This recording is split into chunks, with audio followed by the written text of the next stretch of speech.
Bendita seja a Trindade, para sempre seja bendita. Livro Suma Demoníaca do Padre José Antônio Fortea. Apêndice 1. A mística cidade de Deus. Ao falar do pecado dos demônios, é necessário transcrever os escritos de algumas freiras franciscanas do século XVII. A venerável Soror Maria de Jesus de Ágreda, 1602 a 1665, que afirmou ter recebido revelações sobre este tema. O trabalho que nos fala dessas revelações foi intitulado A Mística Cidade de Deus. É surpreendente meditar sobre estes parágrafos escritos por uma humilde freira que nunca estudou teologia. É impressionante ver como as questões mais complexas e profundas da demonologia foram reveladas por Deus a essa humilde freira. Apresentamos a seguir as passagens essenciais relativas ao pecado dos demônios. Então agora não são questões, são números dos livros dela. Livro 1, capítulo 7, número 82, da mística cidade de Deus. Da terra, diz Moisés, que estava vazia, e não o diz do céu, porque neste criou os anjos. Disse Deus, seja feita a luz, e foi feita a luz. Porque não fala só da luz material, senão também das luzes angélicas ou intelectuais. E não se recordou mais claramente que fazê-los conhecer sob este nome, pela condição tão fácil dos hebreus em contribuir à divindade às coisas novas e de menor apreço que os espíritos angélicos. Mas foi muito legítima a metáfora da luz para significar a natureza angélica, e misticamente a luz da ciência e graça com que foram iluminados em sua criação. Tinha de dividir logo o Senhor a luz das trevas e chamar a luz dia e as trevas noite. E isto não sucedeu só entre a noite e o dia naturais, mas entre os anjos bons e maus, que os bons deu a luz eterna de sua vista e o chamou dia, e o dia é eterno. E aos maus chamou noite do pecado, e foram arrastados para as eternas trevas do inferno, para que todos entendamos quão justas andaram a liberalidade misericordiosa do Criador e vivificador, e a justiça do retíssimo juízo no castigo. Número 83. Foram os anjos criados no céu em pírio e em graça, para que com ela precedesse o merecimento ao prêmio da glória. Que ainda que estivessem no lugar dela, não se lhes tinha mostrado a divindade cara a cara e com clara notícia, até que com a graça o mereceram os que foram obedientes à vontade divina. E assim esses anjos santos, como os demais apóstatas, duraram muito pouco no primeiro estado de viadores, porque a criação, estado e termo foram em 3 estadias ou mórulas divididas, com algum intervalo em 3 instantes. No primeiro foram todos criados e enfeitados com graça e dons, tornando formosas e perfeitas criaturas. Aí, nesse instante, seguiu-se uma mórula em que a todos foi proposta e intimada a vontade de seu Criador, e se lhes estabeleceu lei e preceito de fazer, reconhecendo-o por Supremo Senhor, e para que cumprissem com o fim para que os tinha criado. Nessa mórula, estadia ou intervalo, sucedeu entre São Miguel e seus anjos, com o dragão e os seus, aquela grande batalha que diz São João no capítulo 12 de Apocalipse. E os bons anjos, perseverando em graça, mereceram a felicidade eterna, e os inobedientes, levantando-se contra Deus, mereceram o castigo que têm. Número 84. Posto que nessa segunda mórola pôde suceder tudo muito brevemente, segundo a natureza angélica e o poder divino, entendi que a piedade do Altíssimo se deteve um pouco e que por algum intervalo apresentou-lhes o bem e o mal, a verdade e a falsidade, o justo e o injusto, sua graça e amizade e a malícia do pecado e inimizade de Deus, o prêmio e o castigo eterno e a perdição para Lúcifer e os que lhe seguissem.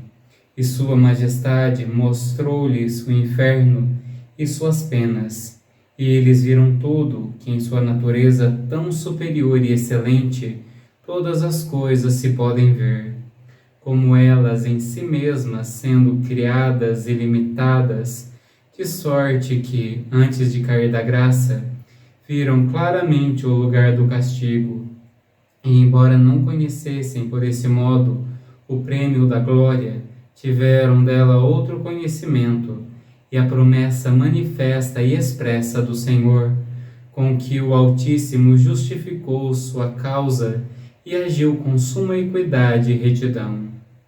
E porque toda essa bondade e justificativa não bastou para deter Lúcifer e seus seguidores, foram como pertinazes castigados e lançados na profundeza das cavernas infernais, e aos bons confirmados na graça e glória eterna.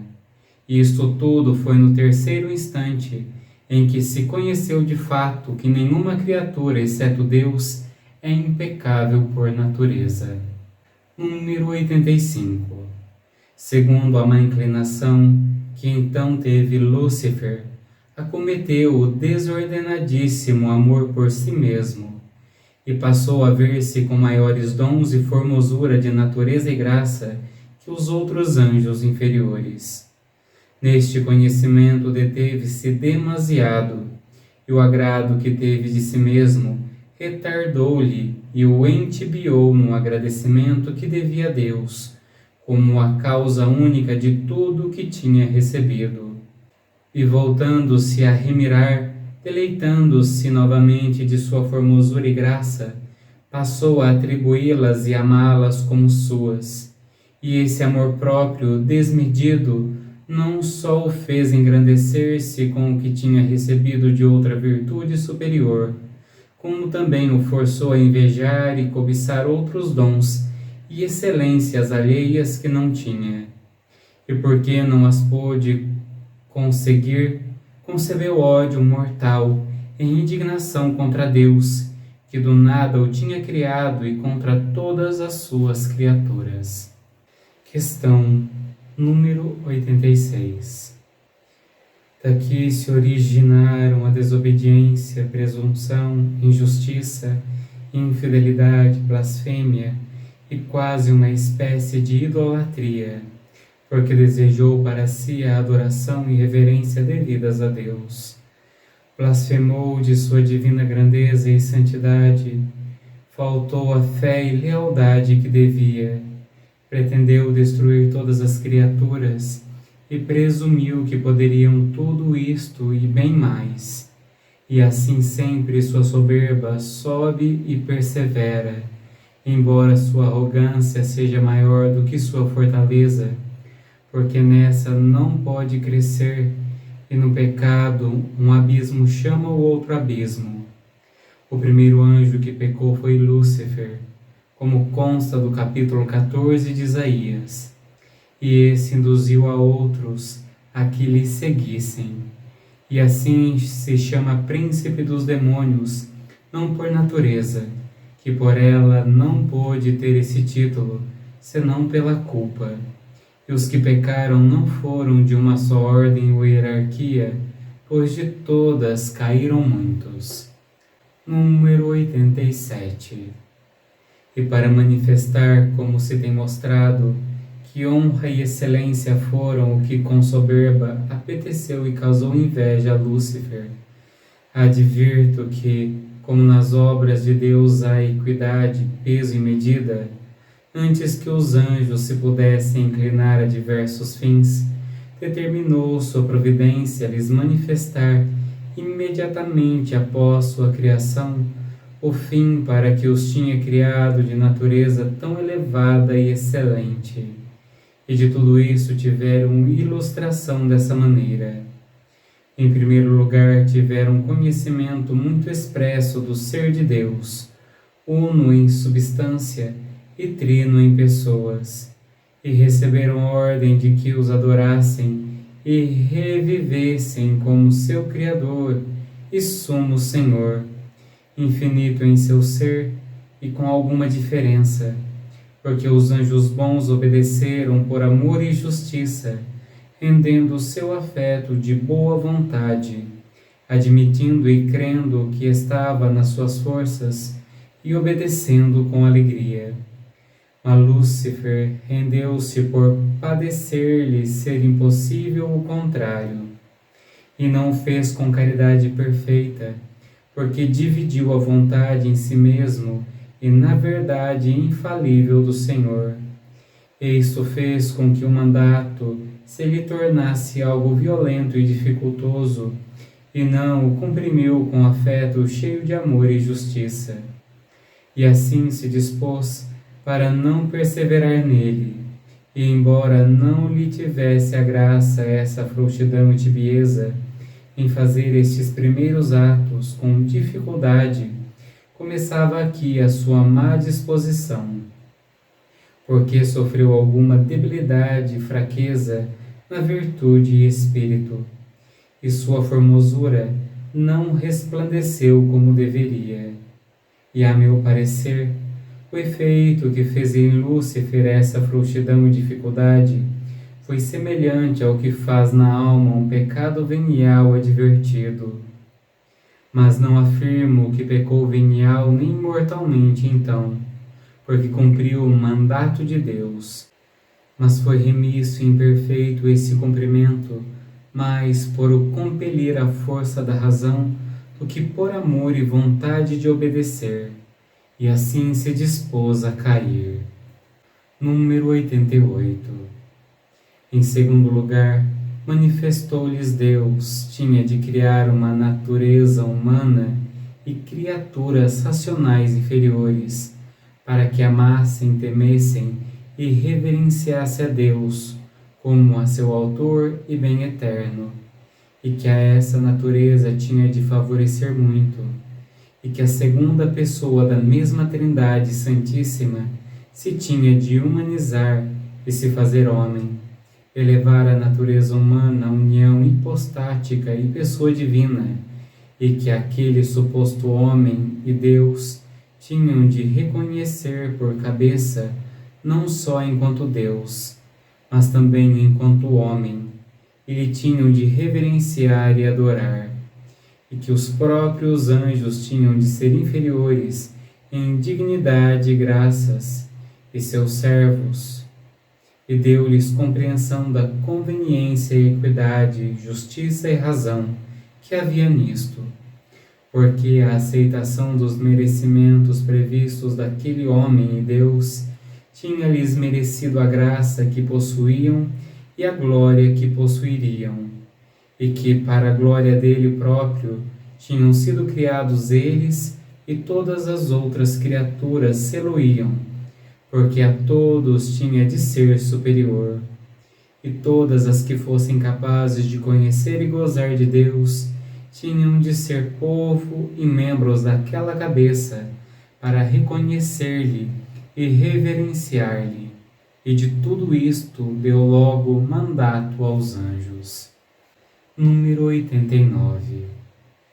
A esse preceito todos os obedientes e santos anjos se renderam e prestaram assentimento e obséquio com humildade e amoroso afeto de toda a sua vontade.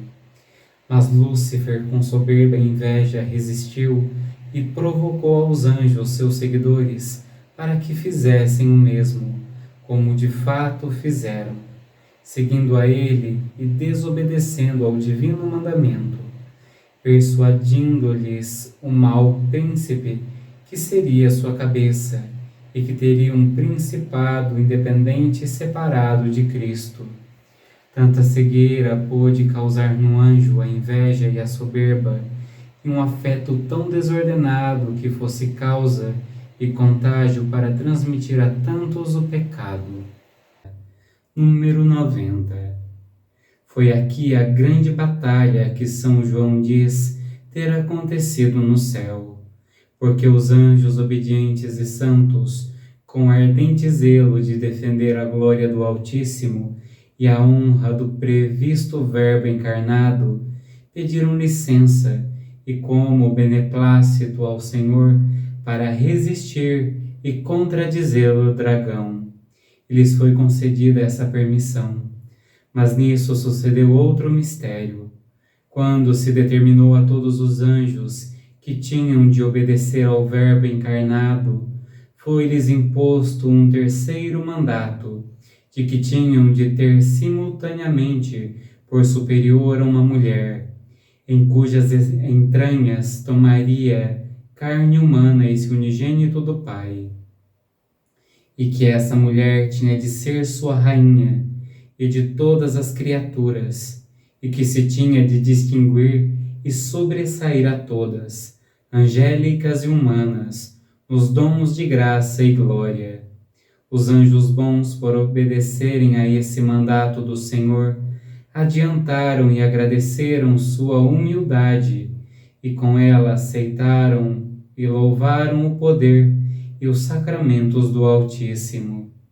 Mas Lúcifer e seus confederados, com esse mandato e mistério, elevaram-se a maior soberba e presunção, e com desordenado furor desejou para si a excelência de ser cabeça de toda a linhagem humana e ordens angélicas, e que se tinha de ser mediante a união hipostática, fosse com ele. Número 91. E enquanto ao ser inferior à mãe do Verbo encarnado e Senhora Nossa, resistiu com horrendas blasfêmias, convertendo-se em desbocada indignação contra o autor de tão grandes maravilhas, e provocando aos demais, disse esse dragão: injustos são esses mandatos, e faz agravo à minha grandeza. E a essa natureza que tu, Senhor, olhas com tanto amor e propões a favorecer tanto, eu persegui-la-ei e destruirei nisto, empregarei todo o meu poder e cuidado. E a esta mulher, mãe do Verbo, derrubá-la-ei do estado em que a prometestes pôr, e a minhas mãos perecerá teu plano. Número 92. Essa soberba presunção enojou tanto ao Senhor, que humilhando Lúcifer disse-lhe: essa mulher a quem não quiseste suspeitar, quebrantar-te-á a cabeça, e por ela serás vencido e aniquilado. E se por tua soberba entrar a morte no mundo, pela humildade dessa mulher entrará a vida e a saúde dos mortais.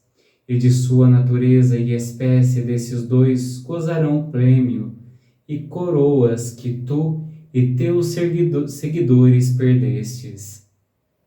E a tudo isto replicava o dragão com indignada soberba contra o que entendia da divina vontade e seus decretos. Ameaçava toda a linhagem humana, e os anjos bons conheceram a justa indignação do Altíssimo contra Lúcifer, e os demais apóstatas, e com as armas do entendimento, da razão e verdade, brigavam contra eles. Capítulo 8, número 103. E foi vista no céu outro sinal. Avistou-se um dragão grande e vermelho, que tinha 7 cabeças e 10 cornos, e 7 diademas em suas cabeças. E com a cauda arrastava a terceira parte das estrelas do céu, e lançou-as à terra. Após o que está dito, se seguiu o castigo de Lúcifer e seus aliados, porque as suas blasfêmias contra aquela assinalada mulher seguiu-se a pena de achar-se convertido de anjo formoso em dragão feroz e horroroso, aparecendo também no sinal sensível e exterior figura, e levantou com furor 7 cabeças, que foram 7 legiões ou esquadrões, em que se dividiriam todos os que lhe seguiram e caíram. E a cada principado ou congregação destas lhe deu sua cabeça, ordenando-lhes que pecassem e tomassem por sua conta incitar e mover os 7 pecados mortais, que comumente se chamam capitais, porque neles estão contidos os demais pecados, e são como cabeças dos bandos que se levantam contra Deus. Estes são soberba, inveja, avareza, ira, luxúria, gula e preguiça, que foram 7 diademas com que Lúcifer, convertido em dragão, foi coroado, dando-lhe o Altíssimo este castigo, e o tendo negociado ele como prêmio de sua horrível maldade, para si e para seus anjos confederados, que a todos foi determinado castigo e apenas correspondentes à sua malícia, e a teriam sido autores dos 7 pecados capitais. Número 104. Os 10 cornos da cabeça são os triunfos da iniquidade e malícia do dragão, e a glorificação e exaltação arrogante e vã que ele se atribui a si mesmo na execução dos vícios. E com estes depravados afetos, para conseguir o fim de sua arrogância, ofereceu aos infelizes anjos sua depravada e venenosa amizade, e fingidos principados, maiorias e prêmios. E essas promessas cheias de bestial ignorância e erro foram a cauda com que o dragão arrastou a 3ª parte das estrelas do céu, que os anjos estrelas eram, e se perseverassem, iluminariam depois com os demais anjos justos, como o sol, em perpétuas eternidades. Mas lançou-os na terra o castigo merecido de seu infortúnio até o centro dela, que é o inferno, onde carecerão eternamente de luz e de alegria. Capítulo 9, número 109. Que aconteceu no céu uma grande batalha. Miguel e seus anjos brigavam com o dragão, e o dragão e seus anjos brigavam. Tendo manifestado o Senhor o que está dito aos bons e maus anjos, o santo príncipe Miguel e seus colegas, pela divina permissão, brigaram com o dragão e seus seguidores. E foi admirável essa batalha, porque se brigava com os entendimentos e vontades. Livro 1, capítulo 9, número 110. O que em seu pensamento feria as gentes foi trazido aos infernos, como diz Isaías, capítulo 14, ao profundo do lago, e seu cadáver entregue à podridão e ao verme de sua má consciência. E se cumpriu em Lúcifer tudo quanto disse naquele lugar o profeta Isaías, capítulo 14. Nós vamos passar agora para o apêndice 2, o Leviatã e Behemoth. Deus abençoe.